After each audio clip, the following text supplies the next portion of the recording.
Hello everyone, welcome to my chemistry channel BL Das Short and Sweet in Chemistry, and now I am going to explain the chapter that is metals and non-metals. So you will see different type of experiment, observation and inference, and now it is the part 9 where you will see our activity and in activity 1 what is the experiment.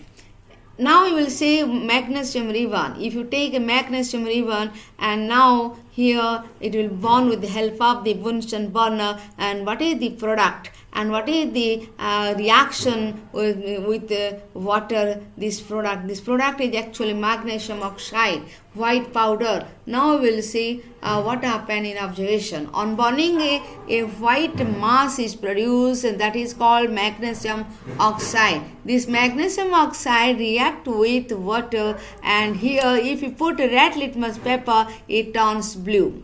Now inference here, white mass, that is magnesium oxide, on treating with water it produces that magnesium hydroxide, which is a basic. And now see, this is the reaction. Magnesium bonds with oxygen. Here with oxygen mean you should write bond, because without bond it will not give any product. And so this is the magnesium oxide white powder.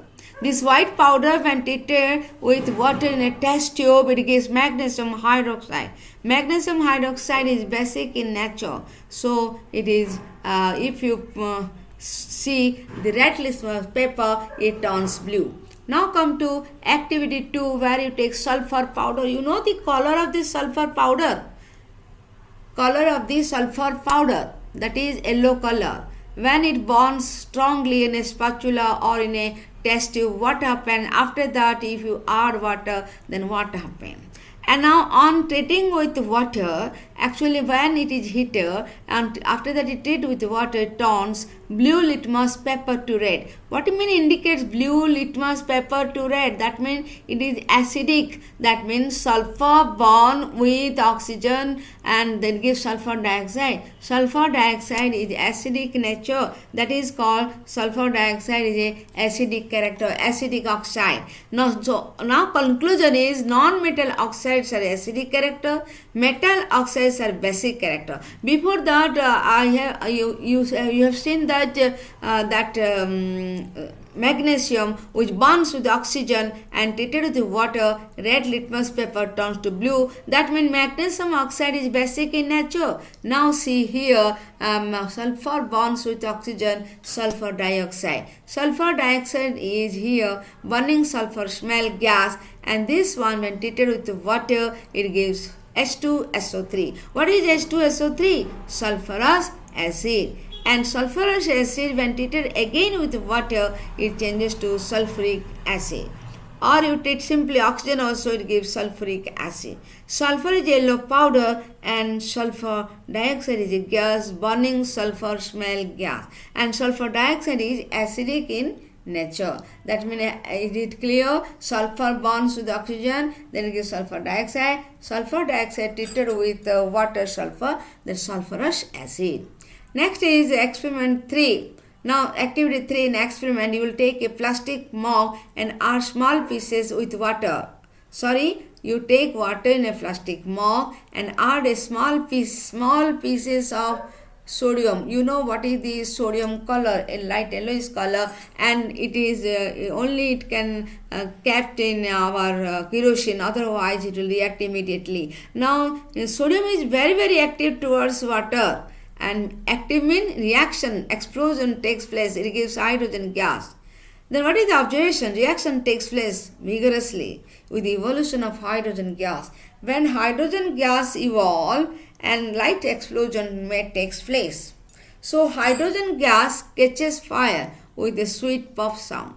That means sodium is very reactive. It is very reactive towards water, and that is why it is kept in kerosene. Sodium solid, water liquid react with sodium hydroxide and hydrogen. And sodium hydroxide, which is basic in nature, it is alkali, because sodium hydroxide dissolves in water, and that is basicness. Basic means what is the test?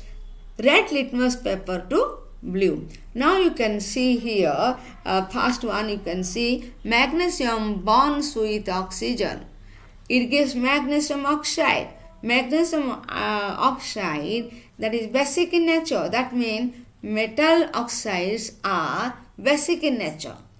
And non-metal oxides are acidic nature. Magnesium hydroxide, which is your that is basic in nature, it may turn red litmus paper to blue. Then activity 2, when you take here sulfur powder. What is the color of the sulfur powder?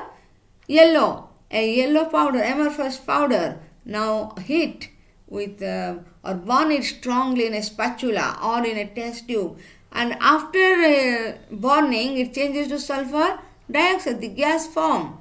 And now when treated with water, it changes blue litmus paper to red. That means sulfur dioxide is acidic nature. So when treated, it gives sulfurous acid, and after that with oxygen or with water, it gives sulfuric acid. Then what is the difference between sulfuric acid and sulfurous acid? Only one oxygen difference. Here you can say when treated with oxygen, nascent oxygen, it can changes to H2S SO4. Now here activity activity number 3, where you take a plastic mug and water also and add a small piece of sodium in water. Very small piece take, otherwise you can't tolerate the explosion sound. So reaction takes place vigorously with the evolution of hydrogen gas, and that this experiment you can do in the presence of your chemistry teacher or lab attendant. Otherwise don't do, because sometimes highly explosion takes place vigorously reaction, and that is very dangerous to lab also. And that is why with the presence or with coordination of the help of the coordination chemistry teacher, you can do this one. Now hydrogen catches fire with a pop sound. You know hydrogen burns itself, and so with a pop sound it is produced. But if you take a large amount, it is very dangerous. And now sodium is very active, that is reacting in water, and that is why you can save sodium by keeping in kerosene. So this is the reaction. Sodium water gives NaOH plus hydrogen gas. I hope it is clear to you, and try to understand and try to see the reaction, how it is involved in all the experiment. Hope you will subscribe my channel BL Das, short and sweet in chemistry. Thanks to all.